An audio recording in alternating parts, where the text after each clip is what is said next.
တင်နန်းသူတွေကနေ့တိုင်းပတ်စံတွေဝင်ကြတယ်ထီတွေထားပေါက်ကြတယ်ဆိုတော့လျှို့ဝှက်ချက်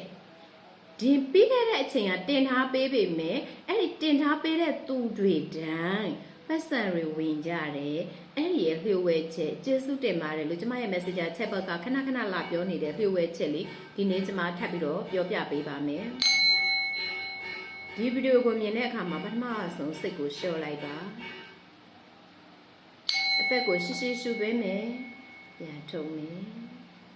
နောက်တစ်ချိန်ရှုသွင်းမယ်ပြန်ထုတ်မယ်ဟုတ်ပြီဒီလိုဆိုရင်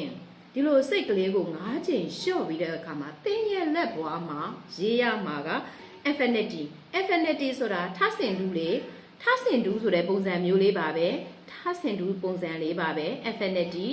ဒါကစကြဝဠာရဲ့လျှို့ဝှက်ကုန်နံပါတ်အဆုံးမရှိသောပြည့်စုံကြွယ်ဝလိုထားရခြင်းတွေကိုပေးတဲ့ကုန်နံပါတ်ဖြစ်ပါတယ်ပြီးတဲ့အခါမှာ999 ဆိုတာကတော့ teacher ရဲ့ affinity abundance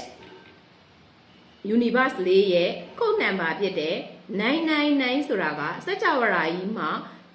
888ဆိုတာကပြည့်စုံကြွယ်ဝလိုထားရခြင်းဆိုပေမဲ့999ဆိုတာကတော့ affinity abundance အဆုံးမရှိသောပြည့်စုံကြွယ်ဝချမ်းသာခြင်းပြည့်စုံကြွယ်ဝအေးချမ်းသောဘဝတစ်ခုကိုရောက်သွားတာက999ဆိုတဲ့ဘဝကိုရောက်ရှိသွားမှသာအဆုံးမရှိသောပြည့်စုံကြွယ်ဝချမ်းသာခြင်းကိုရပါတယ် affinity ဆိုတာကအဆုံးပြည့်စုံကြွယ်ဝလိုထားရခြင်းဒါပေမဲ့ပြည့်စုံကြွယ်ဝအေးချမ်းသောဘဝတစ်ခုကိုပိုင်ဆိုင်ဖို့ဆိုတာက999သူက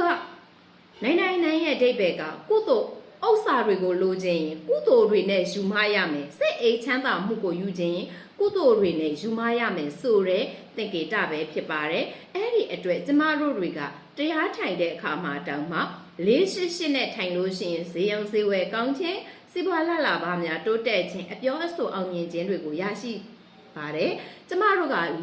489နဲ့တရားထိုင်ပြီးဟိတ်ဆိုလို့ရှိရင်ဘဝမှာကျမ်းမာရေးတွေကောင်းလာတယ်လှလှပါတွေပွက်လာတယ်မိတ်ဆွေကောင်းတွေဝင်လာပြီးတော့ဘဝမှာစိတ်အေးချမ်းသာမှုကိုရရှိပါတယ်ဒါကြောင့်မလို့ကျမရဲ့စာသင်ခန်းမိသားစုဝင်တွေအားလုံးကျမရဲ့ affinity abundance universe မှာနေကြတဲ့သူတွေအားလုံးက